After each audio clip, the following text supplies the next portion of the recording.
जब तेजस्वी प्रसाद यादव जी विपक्ष में हुआ करते थे, विपक्ष के नेता कहाया करते थे, उस समय उनको यह दारूबंदी डायन लगती थी और आज फौजाई लग रही है।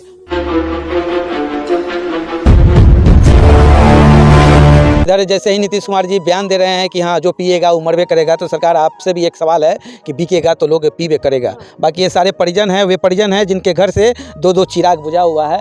किसी बहन के मांग का सिंदूर उजड़ चुका है, किसी माँ के गोद का वो बच्चा आज इस दुनिया से अलविदा कर चुका है। कैसे उनका मौत हो गया? दारू पिए से। दारू पहली बार पिए थे कि पहले भी? पहले तो मैंने पियत रहनी आलू, काल पर से पिया नहीं लगता मार। अब वो चले गए, कैसे पालन पोषण होगा आप लोग? रोगा लोग करी लो, हमने के कोई अब आधार नहीं करे। कोई आधार नहीं। कितना बाल बच्चा है? 3 गो। कितना उम्र है सबका? छोट छोट वाले लोग 10-12 साल के, 8 साल के, 9 साल के। बचवा है।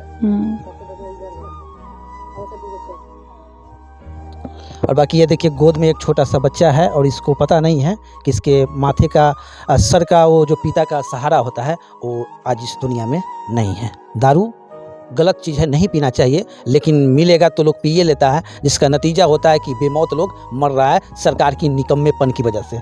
क्या नाम है आपका? गुड़िया देवी। क्या कहिएगा सरकार से? क्या हार दे से। बाकी अभी लोग क्या बताएगा कि क्या कहे क्या ना कहे, इन लोगों को कुछ समझ में भी नहीं आ रहा होगा। और सरकार जो है अपने जीत पे अड़ी हुई है, जो बेवजह से शराबबंदी लागू इस तरह से की है कि हर गली चौराहे पर शराब बेधरले से मिलती है, जहरीली शराब मिलती है। का कहिएगा चाची? हम सरकार से ये कहे के चाहता नहीं कि माने हमरा कोनो आधार नहीं है, न घर द्वार बा, न जगह जमीन बा। ये लोग के माने आगे चल के कैसे पेट चली, कैसे बाल बच्चा पोसाई, कोनो आधार चाहिए न। कर्जा पैसा कर ले वालो तो वो सधावे ला केहू नहीं खे। जब जाना तानी कि शराब पीला से मौत होखेला, ना पिए के चाहिए, तो काहे गलत चीज पियता? तोरा बेचम तो पिए ला पिएबे करी। बाजार में कोनो सामान बेचाता तो केहू कीन के खइबे करी, तो ना बेचम सामान तो ना मान गनी खाए ला सामान बताऊँ कीन के केहू खाई तो पेट भरी। आ जब नाशा बा उससे हानिकारी बा तो सामान काहे बेचाई? इनके घर पे अब कमाने वाला कोई नहीं है, इनके घर पे कोई कमाने वाला नहीं है। वो छोटा सा बच्चा है और इनके गोद में छोटा सा ही बच्चा है। अब इसका पालन पोषण कौन करेगा? बेवजह का कानून बनाकर लोगों की ज़िंदगी से तबाह करने वाला सरकार ने लोगों के घरों में मातम का वो माहौल खड़ा कर दिया है। ये तस्वीरें हैं मसरख थाना की। सरकार जब दारू बंद कर देले बनी, तो जब वो दारू बंद कर देले बनी तो फिर दारू मिलता कहाँ से? जो लोग पियता जब वो कंट्रोल करके दारू बंद कर दी तो बिहार में तो कहूँ दारू ना मिली। पिए वाला जाए चरोर पाता करी ना मिली तो घूम के आई तो अपना घर सुरक्षित रही, घर आके आध पेट खाई तो भर पेट खाई तो अपना बाल बच्चा के लगे शांति से रहित नु। आज तक जकर छोटा बच्चा बा, जकर मर्द उजड़ जाता से ही बुझाता कि बाल बच्चा के कैसे परवस्ती हुई, कैसे हमारे बाल बच्चा जी या कैसे पत्नी राखी। तब तो ओकर भरपाया के करी? नीतीश कुमार करी? हाँ सरकारे के न करे के पड़ी। और सरकार आपको लानत स्वीकार करना पड़ेगा। और जिस बात की आप हर बार दुहाई देते हैं कि महिलाओं के उत्थान के लिए, महिलाओं के लिए हमने शराबबंदी जैसी कानून को लागू किया है, क्योंकि महिलाएं जो हैं बहुत खुश है इस शराबबंदी से। तो सर आपको पता होना चाहिए कि जो ये बयान दे रही है, जो आपको बातें बता रही है कि आपकी शराबबंदी जो है एकदम से विफल है, कहीं से भी आपको शाबाशी योग्य नहीं है। और ये महिलाओं के जिस बातों को आप रखते हैं, बार बार रखते हैं कि हाँ महिलाओं के लिए हमने यह योजना लागू किया है, महिलाओं के लिए शराबबंदी हमने लागू किया है, ताकि महिलाओं के साथ मारपीट होता था, महिलाओं के साथ दुर्व्यवहार होता था, जिसको लेकर हमने शराबबंदी कर दिया। लेकिन सर आपको पता होना चाहिए कि इन्हीं महिलाओं के मांग का वह सिंदूर आज उजड़ गया है, इन्हीं महिलाओं के मांग का सिंदूर उजड़ गया है। चलिए मारपीट होता था, इनके पति आके दारू पीकर मारते थे, लेकिन दुनिया में तो थे ना सर। वो छोटा सा बच्चा का क्या कसूर था जो उसके सर का वह पिता का सहारा जो होता है वो छीन गया? इसका क्या कसूर था? छोटा सा बच्चा, पढ़ने वाला उम्र है। घर की स्थिति देख लीजिए किस प्रकार से है। और एक यही परिवार नहीं है सर, मशरक यानी कि छपरा में जितनी भी मौतें हुई है सब गरीब परिवार है। और कहीं ना कहीं सरकार के निकम्मेपन की वजह से बेतुका का कानूनी योजना लागू कर देना, बेतुका का कानून पास कर देना, शराबबंदी। और तेजस्वी भैया बहुत आप कल तक ज्ञान बांट रहे थे कि हाँ शराबबंदी ई है वो है गलत है। आज आपको शराबबंदी बहुत अच्छा लग रहा है, लेकिन अब इनके सहारा कौन बनेगा? घटना हुआ है तेजी से हुआ है, दारू चलने से। जो सरकार चीज़ से चला है इसको बंद कराइए, ना तो चालू कराइए। बंद कराइए नहीं तो चालू कराइए। बंद तो है बिहार में बंद कहाँ है? बंद तो हो गया 5 बरस पहले। नीतीश कुमार का और वाला कि 5 बरस पहले बंद हो गया है। आज दारू चलबे करता है, तो दारू चलने से क्या फ़ायदा है?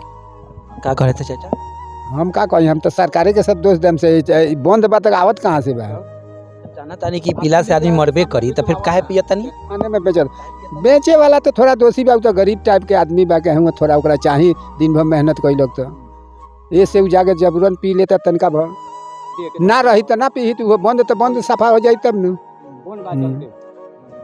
देसी हो क्या कहिएगा आप? यही बात हम ही कहेंगे। कौन सा बात? ये दारू कहाँ से आता है सब जहरीला दारू? बिहार में ऐसे तो शराबबंदी है पूर्ण रूप से और कागजों पे नीतीश कुमार जी कहते हैं, और नीतीश कुमार जी ये भी बोलते हैं कि जो पिएगा वो मरबे करेगा। उनकी ये तर्क कहीं से भी जायज नहीं है। और वहीं जब तेजस्वी प्रसाद यादव जी विपक्ष में हुआ करते थे, विपक्ष के नेता कहाया करते थे, उस समय उनको यह दारूबंदी डायन लगती थी और आज फौजाई लग रही है। वही कहा करते थे कि हाँ, बिहार में दारूबंदी करके नीतीश कुमार जी ने बहुत गलत किया है और आज उन्हीं को यह दारूबंदी की कहानियाँ बहुत अच्छी लग रही है। बस नीतीश कुमार जी ने अपने एक जिद को पूरा करने के लिए, अपने जिद पे अड़े रहने के लिए बिहार में शराबबंदी तो कर दिया है, लेकिन शराबबंदी के नाम पे सिर्फ होता है तो गोरख धंधा होता है, जिसकी सारी तस्वीरें हैं। शराब पीना गलत बात है, नहीं पीना चाहिए, जिसके कारण मौतें होती है, ये सही बात है। लेकिन मौतें इस प्रकार से नहीं हो जाती है कि जिसकी उम्र अभी पूरी नहीं होती है और जहरीली शराब पीने से आज यहाँ पे मौतें हो गई। ये तस्वीर है और ये लहलाता हुआ वह तस्वीर सरकारों को भेज रही है, लानत भेज रही है कि सर आपके निकम्मेपन के कारण हमारी मौत हो गई है। अगर सच में शराबबंदी है तो यहाँ पे दारू नहीं मिलना चाहिए, कहीं भी एक कतरा नहीं मिलना चाहिए। अगर आपकी फिल्टर सिस्टम इसको नहीं संभाल पा रही है तो कम से कम शराबबंदी जैसी कानून को ख़त्म किया जाए और शराब जो है उसको पूर्ण रूप से जारी किया जाए। क्योंकि अगर मौत होबो करेगी पीने के बाद तो जहरीली शराब से नहीं होगी, वो शराब पीने से होगी और इस प्रकार से मौतें नहीं होगी। ज़िंदगी में दारू आप पिए? अरे बहुत पहले पिए थे लोग, अब तो मान के चलिए अब तो खुलियामा लोग पीता खाता है। पहले जब दारूबंदी नहीं था उसके पहले आप पीते थे है नहीं? तो पहले मान के जहर नहीं मिलाया जाता है, अब तो कहिया का धारा हुआ या करके मार्केट में बिक्री करते हैं तो आदमी वो जहर हो गया है तो मरबे करेगा। और देखिए बिहार में जो है दारू बनता है कि बाहर से आता है पते नहीं चलता है। नीतीश कुमार जी ने न जाने क्या क्या सिस्टमें लागू किया शराब की गोरख धंधा करने वाले के ऊपर, लेकिन उनकी सारी प्रतिक्रिया जो है, सारी क्रियाकलाप खत्म रह गई। उन्होंने नदियों में नाव चलवाया, उन्होंने आसमान में हेलीकॉप्टर नचवाया, न जाने कितनी प्रक्रिया की, फिर भी उनका जो है गोरख धंधा, काला धंधा, सारा धंधा जो है ढही की ढही रह गई। और आज की नतीजा है कि लाशें पे लाशें बिछ रही है और मौत पे मौत हो रहा है। ये तस्वीरें हम शमशान घाट से दिखा रहे हैं। मसरख थाना अंतर्गत एक गाँव है जहाँ से दिखा रहे हैं। लगभग अभी का आंकड़ा आपको बता दें 80+ लोगों की मौतें हो चुकी है जहरीली शराब पीने से। और ये पूरे बिहार की कहानी है, झूठ मूठ की कानून बनाकर लोगों के जीवन के साथ खिलवाड़ हो रहा है। ऐसा नहीं है कि सिर्फ बिहार के लोग ही दारू पीते हैं, पूरे देश के लोग पीते हैं, विदेशों के लोग पीते हैं और इस तरह से नहीं मरते हैं। और बिहार में दारूबंदी होने के कारण ही यह सिस्टम है कि अधिकतर मौतें जो है इस प्रकार से हो रही है, जिसका नतीजा यहाँ के गरीब परिवार हो, युवा हो, और वैसे लोग हैं जिनको महंगे दारुआ नहीं मिल पाती है पैसे नहीं होने के कारण, और सस्ते के चक्कर में इस प्रकार के जहरीली शराब पीते हैं और उनकी मौत हो जाती है। सारा कमी तो सरकार की है और प्रशासन की है। क्योंकि जब नीतीश कहते हैं कि जो पिएगा मरेगा, अब ये बताइए कि जब पूर्ण रूप से बंद रहेगा तो ना दारू आएगा ना कोई पिएगा। बताइए एक मिनट, जब इस प्रकार से मौत हो जा रही है, किसी के भी घर में चिराग बुझ जा रहा है और इस प्रकार का बयान अगर दे नीतीश कुमार जी कि जो पिएगा वो मरबे करेगा, कैसा लगेगा? सारा गलती नीतीश कुमार का ही है। क्यों? जब बंद किया तो बिल्कुल बंद रहेगा, जब शराब आएगा ही नहीं तो कहाँ से कोई पिएगा? पब्लिक पिएगा? नहीं पिएगा ना। तो फिर तो प्रशासन की कमी है, सरकार की कमी है। तो और सरकार की कमी है, सरकार की कमी इसलिए है क्योंकि सरकार ने शराबबंदी किया है और शराबबंदी इस प्रकार से किया है कि हर गांव में शराब मिलता है, हर चौक पे शराब मिलता है। बाकी शराब आता कहाँ से, कैसे आता है, ये सरकार जाने और सरकार की वो प्रशासन जाने।